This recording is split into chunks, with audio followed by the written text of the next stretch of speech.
Hey everyone, and welcome back to the channel. So today we get to take a look at the 2025 BMW M4 Competition. This is the convertible, finished off in Portimao Blue Metallic. MSRP is just over $104,000. So we have a lot to go over for this performance-oriented convertible, and we will start off with what this is powered by. Underneath the hood, you will find the 3-liter twin power turbo inline 6.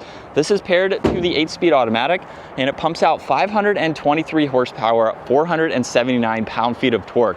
That power is sent through the xDrive all-wheel drive system, propelling this 4,300-pound convertible from 0 to 60 in 3.5 seconds.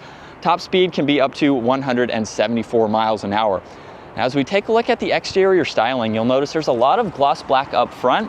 There's a forward-facing camera, parking sensors, the distance pacing sensor, more cutouts on both sides of that, including gloss black in the lower section with additional cutouts, and then the dark housings for all of the LEDs up front. There's also the lines that continue from the kidney grille up through the hood there, just to tie it in nicely. Now this also has a staggered setup for the wheels. They're 19 by 9.5 up front and 20 by 10.5 in the rear. Finished off in gloss black with that multi-spoke design, and this has the blue M Sport brake calipers, which is a fantastic touch with the exterior blue. Now there's the power folding side mirrors that are gloss black with the camera and the turn signal, more gloss black for the M4 Comp badge, along with the lower side skirt there. And as you can tell with the convertible, this has the soft top. Now you can actually control the top by putting it down and putting it back up from the key fob. So if I hold on unlock, all the windows will roll down, and then from there the entire top operation will happen. You get a little bit of space there, not really practical for any items, of course, since the top goes there, but you do have to hold on this button for the operation to be completed. So just like that, now the top is down and you are ready to go. And then again, you can hold on the lock control in order to put it back up.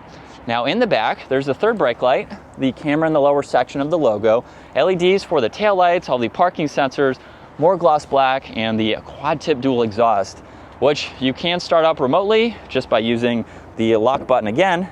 You have to have that set up to do it. But in back now with the cargo space, with the top down, you have to have this in the lower section. So with the top back up, you can actually fold this up to expand your height of cargo, and you can fold down the back seat too to get a little bit more space. But for a convertible, it's pretty much what you would expect to see. Now as we hop to the interior, you will notice that there's all the brushed accents, Harman Kardon for the audio, memory seating controls, all the window adjustments, side mirror adjustments, and the trunk release too. And then a really nice design for these interior seats. And then you can use the back control there. The seat will work its way forwards, allowing you to hop into the back. Now at 5'10", it's not all that bad for myself.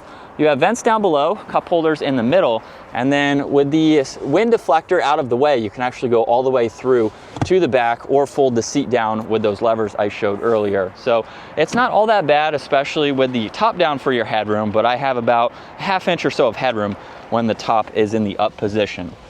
Now once we jump in, we can fire this up where we have the leather steering wheel. There's all the carbon fiber accents as well. And then on this left side, you get your cruise and distance pacing.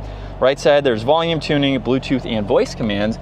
And then you can also go through some of the content in the gauge cluster here.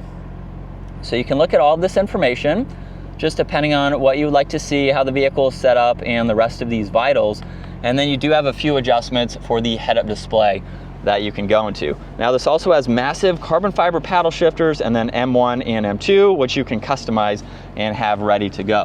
Now there's storage on this left side. There's also all the headlight adjustments with one air vent. And then with the infotainment system, you have quite a lot that you can go through, including the M Drift Analyzer. So if you'd like to drift in your M4, you can get that set up. You have the lap timer, interior lighting, quite a lot that you can get into. There's all the climate adjustments here, along with navigation and music, and this also has heated and ventilated seats, heated steering wheel, and then the temperature adjustments on both sides. There's carbon fiber underneath that, more air vents and some lighting. There's power and volume and tuning, and then underneath this carbon fiber lid, there's wireless charging, cup holders, and auxiliaries. And then here are these shortcuts to further go through this information. So you don't have to use it as a touchscreen system, but you have the option to do that. So either way, if we put this into reverse, there's the 360 camera system, which gives you a parallel parking and the backup assistance, so you have no shortage of visibility around this entire vehicle. You can even pull up the forward-facing angle just by pushing on that control once you are in drive. So you have that full view. Park is on the back side, drive and sport mode is to the right there. And then there's traction control, parking sensors, the engine start stop. M mode is how you can actually change the gauge cluster and the tach. So it can be a little bit more sporty, provides you with the RPM on the head-up display. And then setup is how you can get into M1 and M2. So you have all those shortcuts and adjustments to dial this in. There's the exhaust note, auto hold, and the e-brake. This even gets heated headrests. And then here is the control to do the top from the inside. So just pull it up, that will indicate the top going in the up position. And as it comes over, it is nice that you can put all 4 windows down and have the top up. So you can get this effect if you would like, or have the windows all the way up if you want to shade yourself from the sun and still have that top-down experience. And then you get some storage and auxiliaries behind that. Glove box has plenty of space. You have garage door buttons up top with the rear view mirror. And then here's a look at visibility. Pretty big pillar there, but you have large windows on both sides. And then you really don't have a pillar over this left side, so you can easily see in that direction as well. And I believe you can go under 20 miles an hour or so, and we can put the top down. So it's really nice that you don't have to be stationary in order to do this process. And we'll keep it about 15 miles an hour or so, and it will let you know once the top operation is complete. There we go. We have it in the sport mode second gear. Let's listen to it with the top down.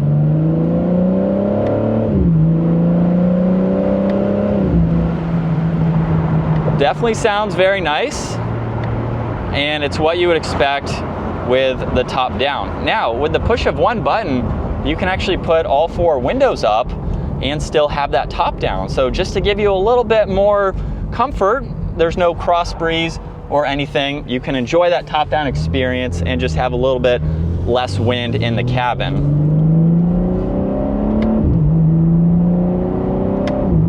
And this is what it's like to be behind the wheel for the BMW M4. Definitely a really nice place to be. I like all the tech features that this has. It's a super comfortable vehicle to drive as well. Even with the different suspension settings, I personally don't have any issues or complaints with it. And for a convertible, it gives you a lot of practicality. You do have back seat space. Trunk is small, but with any convertible, you know what you're getting into if you choose to buy a convertible, but you can still put in some items, and this may not be your only car. If you get the coupe, you have a little bit more interior space. With this convertible, it most likely would be a second car, but you might be able to make it work. And it's super fun to drive. Now, we did have an M4 for a week, so we got to take that to the mountains and really experience what this car has to offer. So you can take a look at that video if you want to see the performance in the M4, since I'm unable to do that today, of course. And then as far as maneuverability goes with the M4, brakes also do a great job. It's a small vehicle, so it's pretty easy to maneuver. And while we are doing this, let's put the top back up so we can do all of this in one, which is nice. And it's a pretty quick operation. So by the time I get to the road here, the top should be back on and we should be good to go.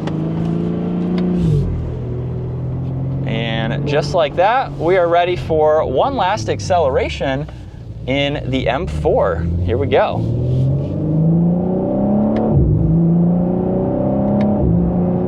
And that is going to wrap it up for the 2025 BMW M4 Competition. Once again, a huge shout out to Hendrick BMW Northlake for providing this for me today. Take a look at their website, give this video a huge thumbs up if you enjoyed it, and consider smashing that subscribe button so you can stay up to date with our daily uploads. I will see you all in the next video.